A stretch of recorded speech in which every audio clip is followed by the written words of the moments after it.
Is there a single African nation that can boldly claim to have kicked the foreign aid habit? Some will point to Burkina Faso under Captain Ibrahim Traore, declaring it the poster child of self-reliance. Others might toss Uganda, Rwanda, Kenya, or even Tanzania into the ring as contenders for economic independence. But even Rwandan President Paul Kagame isn't buying that narrative. He believes Africans are still shackled to foreign aid, unable to shake their addiction to handouts. In fact, that's why they want you to stay with aid, so they continue controlling your life. And even threaten, use it as a tool to direct you where they want you to go. Take a map of Africa and draw lines of dependence. East Africa leans on the US, China, and the UK. West Africa remains tethered to France, and the Sahel region, led by Burkina Faso, has found new benefactors in Russia and China. The result? An uncomfortable truth. True independence remains elusive when economic lifelines lead to foreign capitals. Now, Paul Kagame, never one to mince his own words, has thrown up a warning sign to African presidents.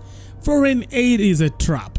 According to the Rwandan leader, as long as African presidents keep their hands outstretched, waiting for Western or Eastern donors to fill their pockets, the continent will never stand on its own 2 feet. Work relating to aid with us. But that has attracted a lot of problems for us. Some of us even thinking, we have been branded either arrogant or insensitive or dictatorial or all kinds of names, just because of that. Because you don't want aid. Because we say, and we try to differentiate things. It's not that we don't want aid for the sake of not wanting it. We are saying aid creates dependency, but not only a dependency. Dependency is on the good side, the better side even. The other one is, whoever gives you aid controls your life. In fact, that's why they want you to stay with aid, so they continue controlling your life. And even threaten, use it as a tool to direct you where they want you to go. They keep threatening, if you don't do this, we will switch off. It's weaponizing aid. It is weaponized, absolutely.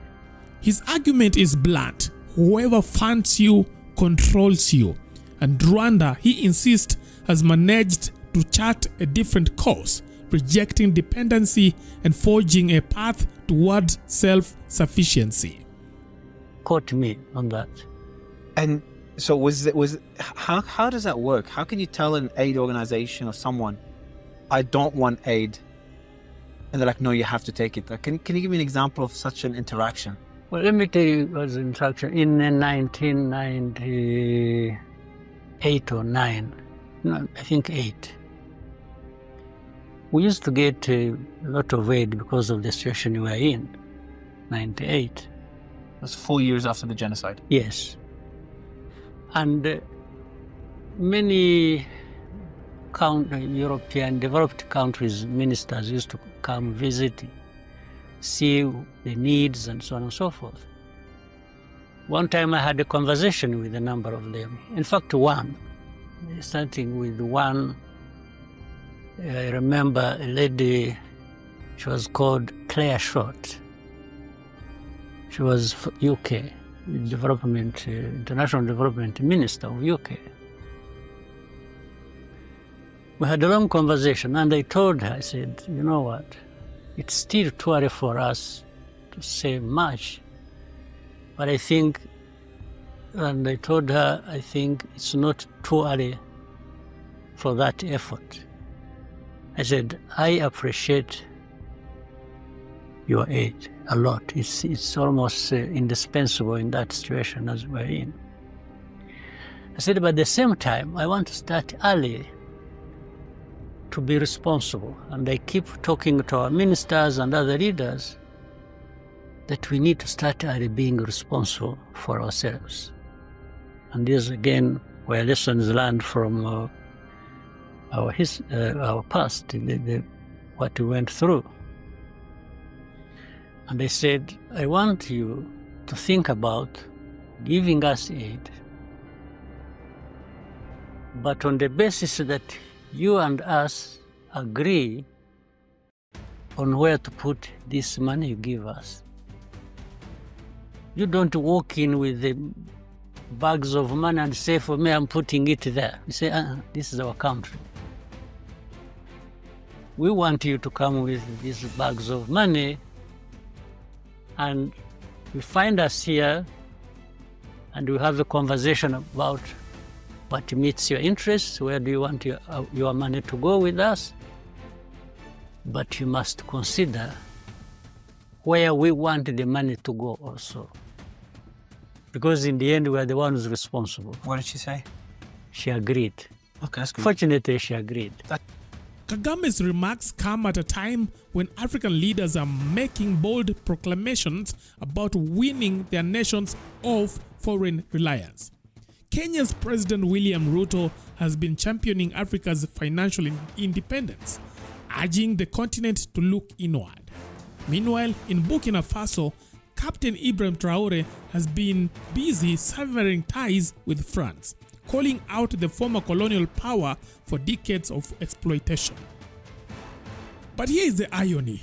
Africa's grand anti-West crusades has simply swapped one foreign power for another. For instance, the Sahel region, the French may be gone, but Russia and China have quickly stepped in to fill the vacuum. Critics are already rolling their eyes, calling it a geopolitical merry-go-round. African breaking free from one set of foreign strings only to be tangled in another. We will never stop being puppets, no matter what happens, because the economy that we are in, not until we are able to free ourselves from the jungles of that kind of an economy, we don't have a position to say that we are capable of moving it alone. Because even what this guy is doing in Traore, he's still using foreign donors, foreign money from Russia to improve, to change the economy. So Russia is paying debts. Russia is paying anything that is owed to you in America, in China, in any other country. So he's paying for your debt. So what? He's paying for your debt, then you get into his debt. Eventually you have to repay. You have to repay because there's nothing for free. Why would he support you? Why do you think you want to work for him? It's because there is something he's getting out of it. They want to remove the influence of IMF, the influence of World Bank, the influence of what we call the multinationals who are from the West. It is a continuation of where USSR was left the job. And because now Putin has stretched his muscles, he is able to support. And when you remove all these presidents, like now if you remove, Kenya, you remove Ruto, you go somewhere, you remove somebody else, Tanzania, you do that, then you have your own sycophants in the name of people supporting the Russian policy. And that's why you have the BRICS. We have Akina Ramaphosa. You have people, Uganda has gone also, because Museveni has seen there is danger coming. If Chagulani is funded by the Russia, he will be able to bring him down. So he decided to take himself there and stop Chagulani from becoming an ally of Russia. Yes. And eventually, so the question remains, can any African nation truly stand alone? Or is independence just a revolving door of foreign patrons? Well, according to Kagame, the continent's leaders may talk a big game, but as long as their economic survival depends on outside forces, true self-reliance remains a distant dream.